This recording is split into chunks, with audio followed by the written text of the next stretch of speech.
ತಮಿಳುನಾಡು ವಿಧಾನಸಭೆ ಸಾಂಪ್ರದಾಯಿಕ ಶಿಷ್ಟಾಚಾರದಂತೆ ತಮಿಳು ತಾಯಿ ವಾಸ್ತು ಗೀತೆಯೊಂದಿಗೆ ಅಧಿವೇಶನ ಆರಂಭ. ತಮಿಳುನಾಡು ವಿಧಾನಸಭೆಯು ಗುರುವಾರ ರಾಜ್ಯದ ದೀರ್ಘಕಾಲದ ಶಿಷ್ಟಾಚಾರವನ್ನು ಅನುಸರಿಸಿ ತಮಿಳು ತಾಯಿ ವಾಸ್ತು ಗೀತೆಯೊಂದಿಗೆ ಕಲಾಪವನ್ನು ಆರಂಭಿಸಿ ರಾಷ್ಟ್ರಗೀತೆಯೊಂದಿಗೆ ಮುಕ್ತಾಯಗೊಳಿಸಿದೆ. ಮುಖ್ಯಮಂತ್ರಿ ಸಿ. ಜೋಸೆಫ್ ವಿಜಯ್ ಅವರ ಪ್ರಮಾಣ ವಚನ ಸ್ವೀಕಾರ ಸಮಾರಂಭದಲ್ಲಿ ಹಾಡುಗಳ ಕ್ರಮದ ಬಗ್ಗೆ ಭುಗಿಲೆದ್ದಿದ್ದ ತೀವ್ರ ವಿವಾದದ ನಂತರ ಈ ಬೆಳವಣಿಗೆ ಮಹತ್ವ ಪಡೆದುಕೊಂಡಿದೆ.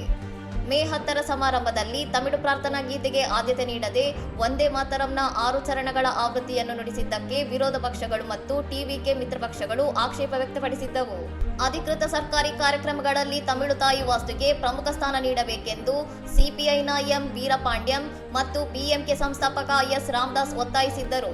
ಟಿವಿಕೆ ನಾಯಕ ಆದವ್ ಅರ್ಜುನ್ ಈ ಕುರಿತು ಸ್ಪಷ್ಟನೆ ನೀಡಿ, ತಮಿಳುನಾಡಿಗೆ ಸೂಕ್ತವಲ್ಲದ ಈ ಬದಲಾವಣೆಯನ್ನು ತಮ್ಮ ಪಕ್ಷ ಬೆಂಬಲಿಸುವುದಿಲ್ಲ ಎಂದು ರಾಜಭವನಕ್ಕೆ ಆಕ್ಷೇಪಣೆ ಸಲ್ಲಿಸಿದ್ದಾಗಿ ತಿಳಿಸಿದ್ದಾರೆ. ಕೇಂದ್ರ ಗೃಹ ಸಚಿವಾಲಯದ ನಿರ್ದೇಶನದಂತೆ ರಾಜ್ಯಪಾಲರು ನಡೆದುಕೊಂಡಿದ್ದೇ ಈ ಗೊಂದಲಕ್ಕೆ ಕಾರಣ ಎಂದು ಡಿಎಂಕೆ ಆರೋಪಿಸಿದ್ದು, ಈಗ ವಿಧಾನಸಭೆಯಲ್ಲಿ ಹಳೆಯ ಸಂಪ್ರದಾಯ ಮರುಸ್ಥಾಪನೆಯಾಗಿದೆ. ಇನ್ನಷ್ಟು ಸುದ್ದಿಗಳಿಗಾಗಿ ನೋಡ್ತಾ ಇರಿ ಸೌರಂ ಟಿವಿ.